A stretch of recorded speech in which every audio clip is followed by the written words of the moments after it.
Thank you for joining NMH at 1, where we highlight the news making headlines in the land of the brave and beyond. Of course, ranging from current affairs to community stories, sports, and economic news. This is what you can expect in the news today. Public swimming pools to be closed during December. Nigeria loads first crude at huge new Dangote refinery. COP28 enters crunch time with countries at odds over fossil fuels. I am Ashwin Bedi. Midday News Update coming up next.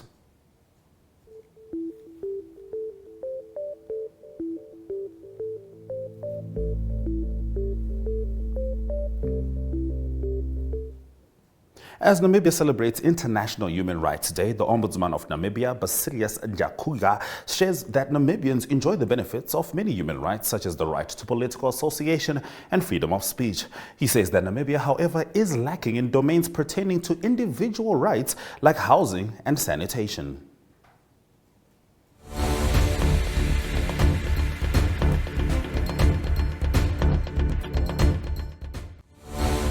I'm Advocate Basilius Njakuga, the Ombudsman of Namibia. This year we are also again celebrating the Human Rights Day, like every year. It is the UN who has decided through the General Assembly resolution that Human Rights Day will be celebrated on every 10th of December. And this year's theme is actually freedom, justice, and dignity. But in the right order is dignity, freedom, and justice.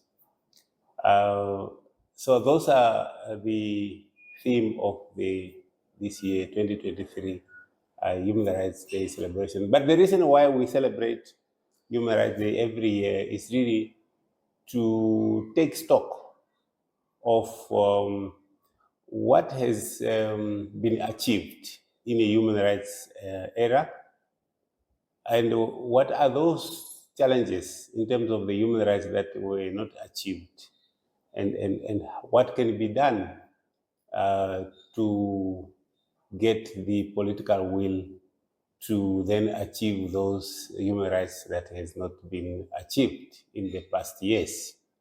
So in short, that is actually the human rights situation. Well, Namibia is like many other countries.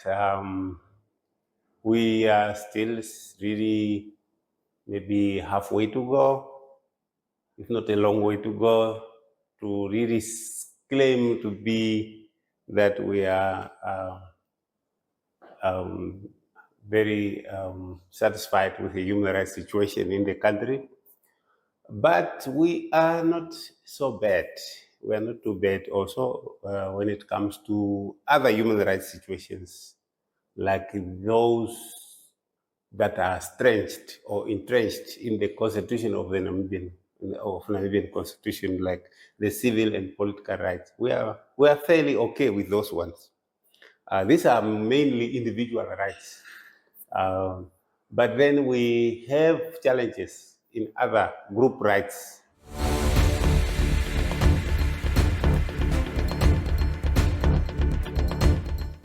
Remember to engage with these stories on our social media throughout the broadcast. Visual News comes up after the break.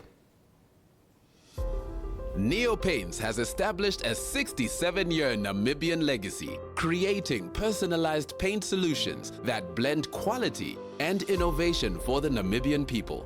We pride ourselves in being a 100% Namibian-owned company, investing in our country and our people by employing and empowering true Namibians. With every brushstroke, Neo Paints commits to our quality guarantee and always delivering a coat of excellence. At Neo Paints, we always stay true to our country. We are as Namibian as you.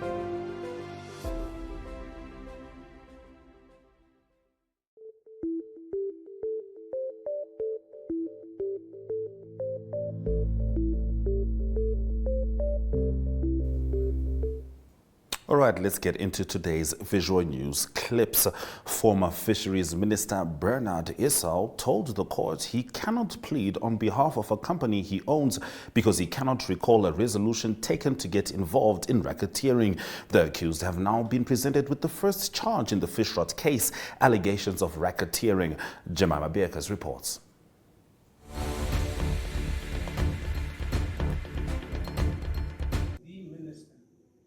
From the administrative functionaries of the ministry, the PSS.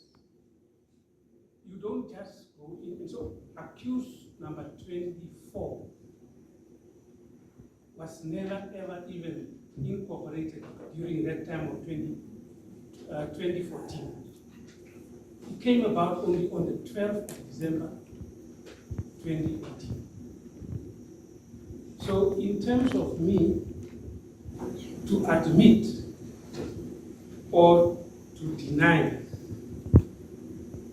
into evidence this very charge, I will do a disfavor, a disservice to myself and even in terms of corporate governance of the entity, whereby nobody was even a managing member of that very entity. Hence, I say, I'm not, in fact, admitting into evidence this very charge, these allegations. On behalf of 24. So, I want to be clear. You are saying accused number 24. 28. Yeah, because I never had a resolution. There's nothing. Decisions was never taken, which was in fact signed or cooperated. Resolutions was taken to say that you have taken this very as an entity. Yes. The only point I can clarify to you. At this point in time,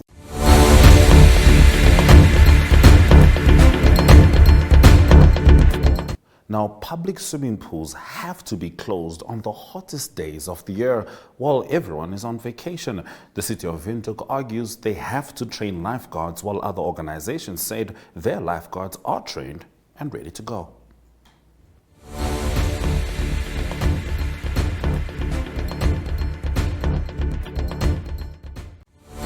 Good day, I'm Sean O'Dear, Sheriff Marshal of the Namibian Marshal Rangers, Emergency Rescue Services. I'm also a qualified lifeguard on international level. We work together with Monarch Lifeguards as well as the Namibian Navy from the Defence Force.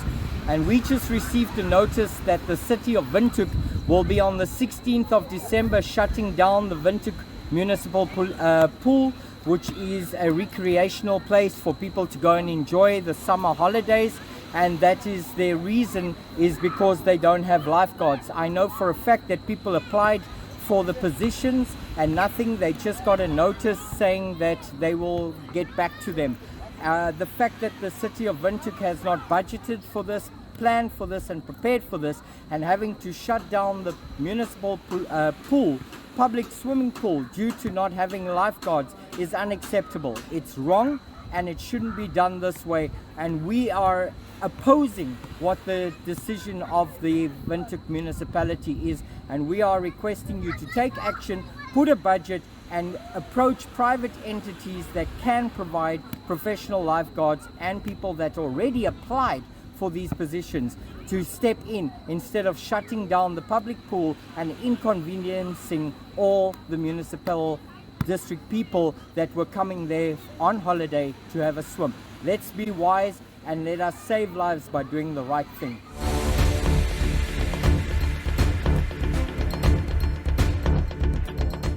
Now, Jameson successfully held the Jameson Passion Pub Craft Edition in Windhoek at Etc. on Saturday, 9 December. The event saw Namibian creators engage in captivating dialogue on various show business topics. Among the esteemed panelists were actor and media personality Adriano Fisaki, musician KP Illist, award-winning rap artist and medical practitioner Lioness, musician and creative entrepreneur Zulu Boy, and comedian Aharob, and more.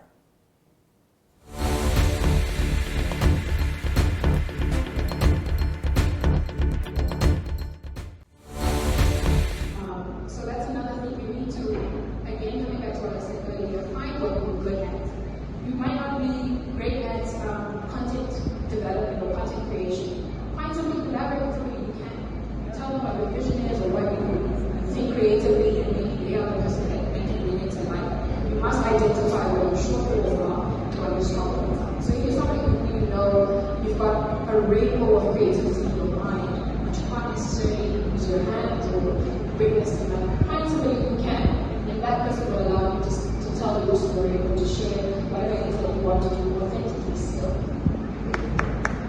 I want to add on that. Something else, support one another. There's always this notion of, but hey, if I have to share what Tuba just posted in terms of food or whether she's signed to, it will take away from mine. Your light will continue shining. And I think as creators, and I think it started a couple of years ago where one girl would import from sheep, she's selling hair.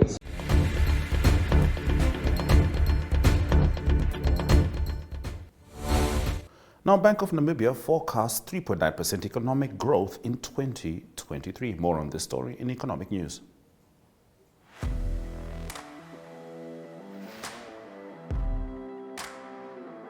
Hello and welcome to today's Sports Rep Show. I am your host, Jesse Jackson Kauraifa.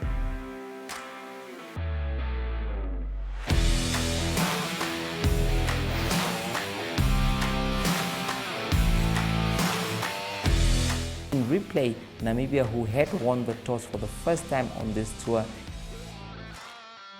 Good day everyone, time for international sports news, starting off with tennis news, both on the WTA for women's and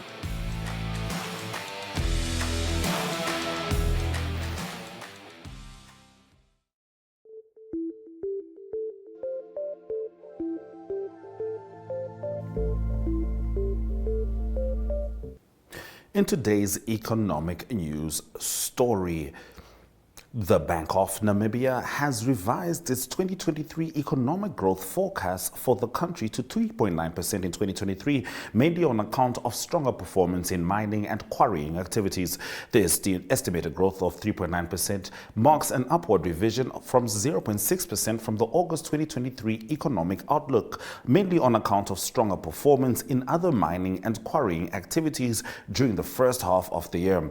Additionally, the growth projection of 3.9% in 2023 represents a slowdown compared to 7.6% registered last year, said Bank of Namibia. Director of Strategic Communications and International Relations, Kadembre Dembruka, those were his words rather. Now, while the domestic economy is estimated to grow by 3.9%, Dembruka said it is forecasted to slow down in 2023 and 2024. The projected slowdown in the 2023 growth is largely on account of weaker demand in global and domestic economies, underpinned by high inflation and high interest rates that have a negative impact on consumer spending. Another factor contributing to the slowdown in 2023 growth is the high base effects from the mining industry. Risks to domestic growth are predominantly in the form of monetary policy tightening around the world and high costs of key import items that are likely to persist for a long time, he said. To cushion emerging risks, Debruka said major central banks in the world are tightening monetary policies at a fast pace. Let's head to the indicators.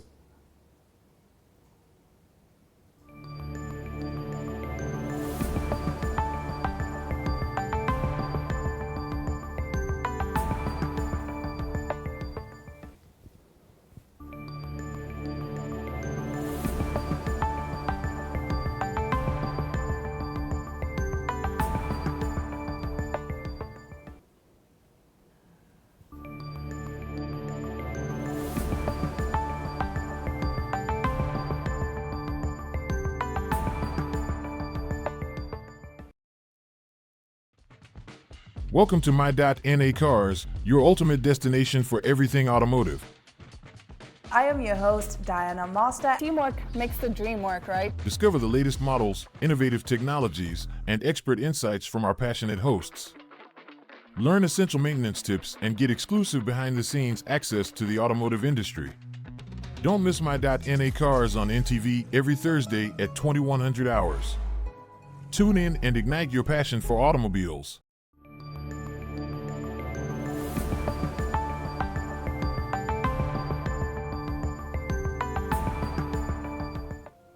Looking at the indicators, 18.99 Namibian dollars gets you $1 US, 23.78 gets you £1 British pound. Looking at commodities, Letego Holdings Namibia is down 0.50%, whilst most selected NSX stock closing prices maintained their value. Nixus Holdings managed a 0.90% uptick. The local index, however, closed down 0.01%. Commodities are all in the red, and the biggest downturn coming from copper, minus 0.97%. All right, that's been our economic news and, of course, the indicators. But as we move on after the break, Nigeria loads the first crude at a huge new Dangote refinery. Stay with NMH at 1. Welcome to My.NA Cars, your ultimate destination for everything automotive. I am your host, Diana Master. Teamwork makes the dream work, right? Discover the latest models, innovative technologies, and expert insights from our passionate hosts. Learn essential maintenance tips and get exclusive behind-the-scenes access to the automotive industry. Don't miss My.NA Cars on NTV every Thursday at 2100 hours. Tune in and ignite your passion for automobiles.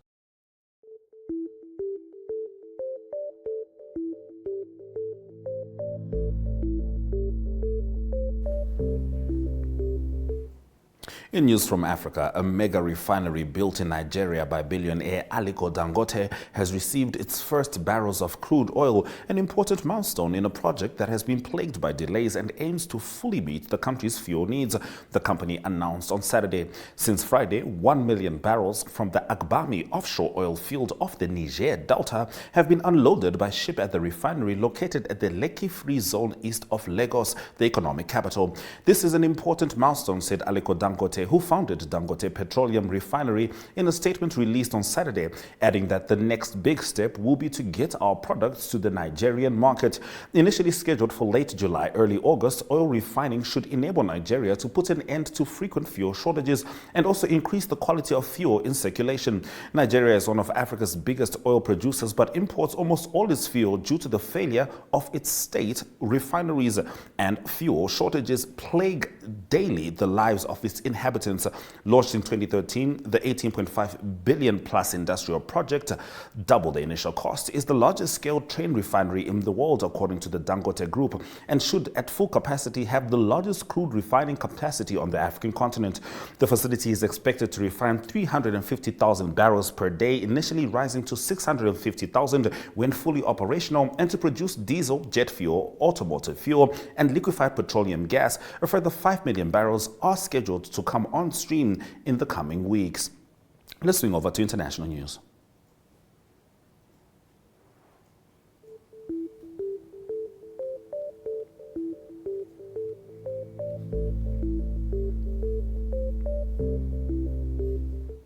Now, with the COP28 climate talks entering crunch time today, UN Climate Chief Simon Steele urged countries to come together to reach a final deal for the summit, where they were facing off over whether to call for an end to fossil fuels.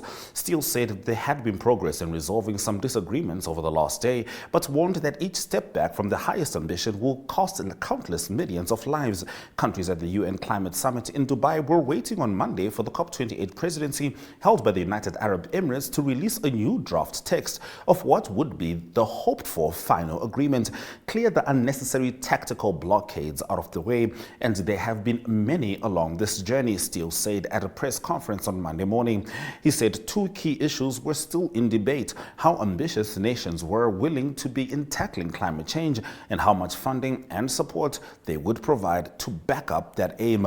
A coalition of more than 80 countries, including the United States, the European Union, and small island nations, are pushing for an agreement that includes language to phase out fossil fuels, a feat not achieved in 30 years of the UN summit. They are coming up against some strong opposition. Negotiators and observers inside the COP28 talks told Reuters that Saudi Arabia, the de facto leader of the OPEC oil producers group, was among the main opponents of a deal to phase out fossil fuels. That has been our international news story on NMH at 1 Local Sport after the break.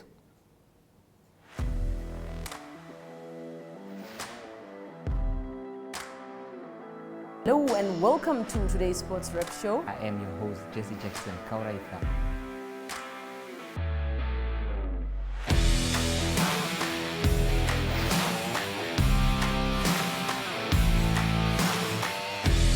In replay, Namibia, who had won the toss for the first time on this tour. Good day everyone, time for international sports news, starting off with tennis news, both on the WTA for women's and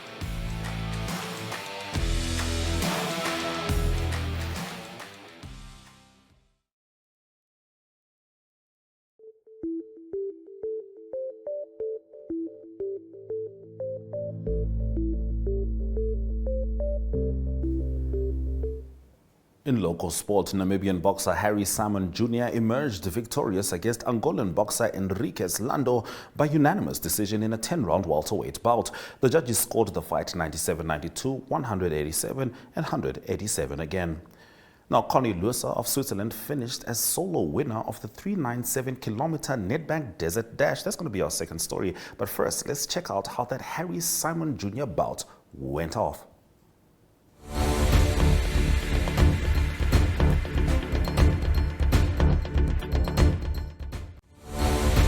Yeah, there's a lot I can still improve. On this fight, I like what I did. I like how the rounds went, but there's a lot I can still do. There's a few things I didn't do that my father was instructing me, and I believe if I did it, I could have gotten the stoppage. But I cannot also take anything away from Lando.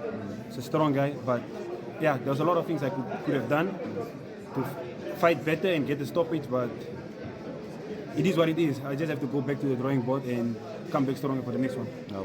Okay, from here, what's the plan? From here, what's next is we're just looking at titles now. We want titles. We want any belt that we can get. Next year, if we can fight for 4 belts, doesn't matter. We will take it. We just want big fights outside. And if we don't get big fights outside, we'll just keep on making our own fights here. Call in top guys and get better ratings and force them to fight us. Okay. Any thank yous? Yeah, personally, me and my team would like to thank the Knowledge Foundation again. Thank you, Mr. Knowledge Kati, for putting down this fight for us, for making this event possible, and also to Forces Metals and Sintana Energy for also coming on board and sponsoring the event. Without you 3 companies, this fight would not be possible. But yet again, thanks to Mr. Knowledge Kati, we owe you this. Last tournament, Homecoming Volume 1 and Homecoming Volume 2, all thanks to you. Hopefully we can do Homecoming 3 around maybe around next year. Yeah. How's the fight, man? Fight nice. It was nice, but the problem, my opponent is too tall. Okay. I'm trying to knock a knockout, but I didn't find him. It's a box. I know this fight I lose. I lose because my opponent he was tall. I try looking for him, but I didn't find him. Okay. I try my best, but it's a fight. Okay. I know next time I'm gonna train again, and I'm coming in the way. 3 days in the way. 3 days. The time I'm coming here, it was already night, 10 o'clock. The 10 o'clock the time I'm coming, I was too tired. I was very tired.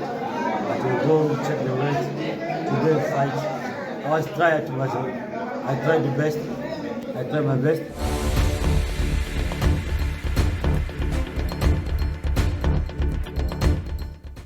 Now, Connie Losa of Switzerland finished as solo winner of the 397-kilometer Nedbank Desert Dash for the 2023, finishing in 14 hours, 51 minutes and 48 seconds. The Erongo team spoke to the organizers and Losa. Have a look.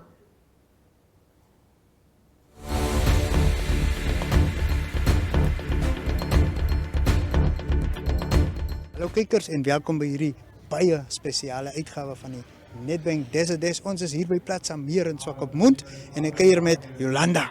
Hallo Otis, is baie lekker om julle te join by die jaar se dash aan die eindpunt. Ja, sy is lekker om vir jou hier te hê. Die eerste keer wat jy by die einde is, né? Dis die eerste keer wat ek by die einde is en ek sien uit na wat vandag gaan kom. Ja, ons almal sien uit na wat vandag gaan kom. Die aksie is adrenaline wat hier vloei. Die jaars is op pad en ons wag vir hulle. Kyk saam met ons. Selfs met Anet, die risikobestuurderes by Nedbank Namibia. Hoe gaan dit, Anet? Goeiemôre, dit gaan goed met my. Nou, vertel vir ons oor julle betrokkenheid hier by die Desert Dash.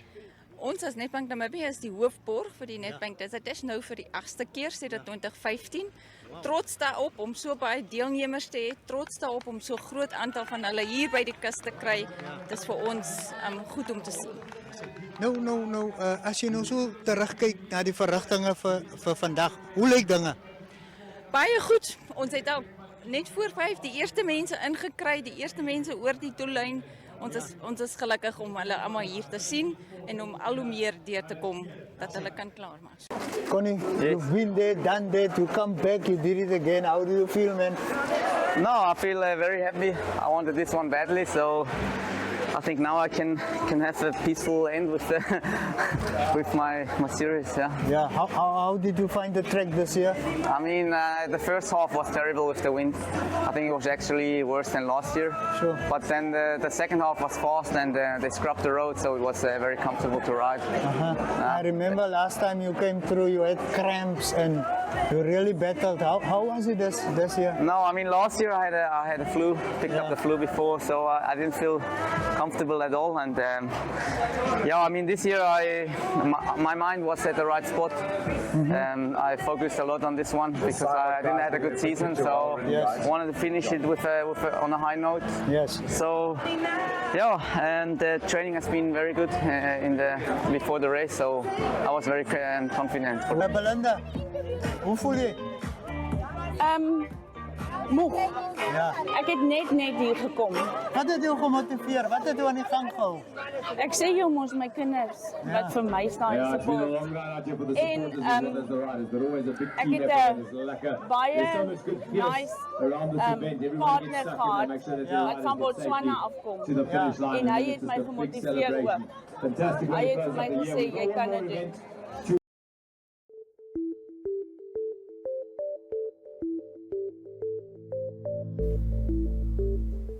And in our international sports story, we're in the world of cricket. The first T20 international between host South Africa and India has been washed out by rain in Durban, with no play possible on Sunday in the first game of a three-match series. The match was scheduled to start at 1400 GMT, but the toss was delayed indefinitely and the umpires eventually decided there was no prospect of play in the southern coastal city.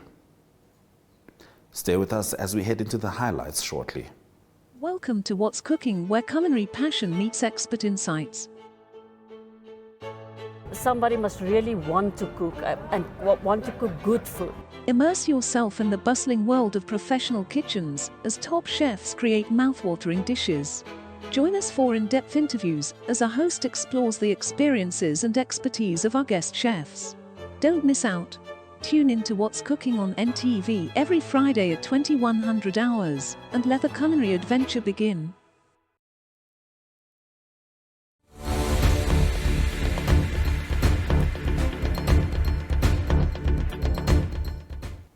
Let's get straight into the highlights from this afternoon's broadcast. A mega refinery built in Nigeria by billionaire Aliko Dangote has received its first barrels of crude oil, an important milestone in a project that has been plagued by delays and which aims to fully meet the country's fuel needs, the company announced on Saturday.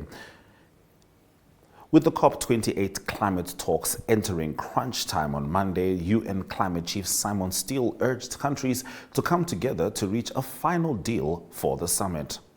And Namibian boxer Harry Simon Jr. emerged victorious against Angolan boxer Enriquez Lando by unanimous decision in a 10-round welterweight bout. Those have been your highlights. Remember to tune in every weekday at 1 p.m. to spend your lunch hour with NMH at 1, catching up on the latest news in Namibia, Africa, and the world.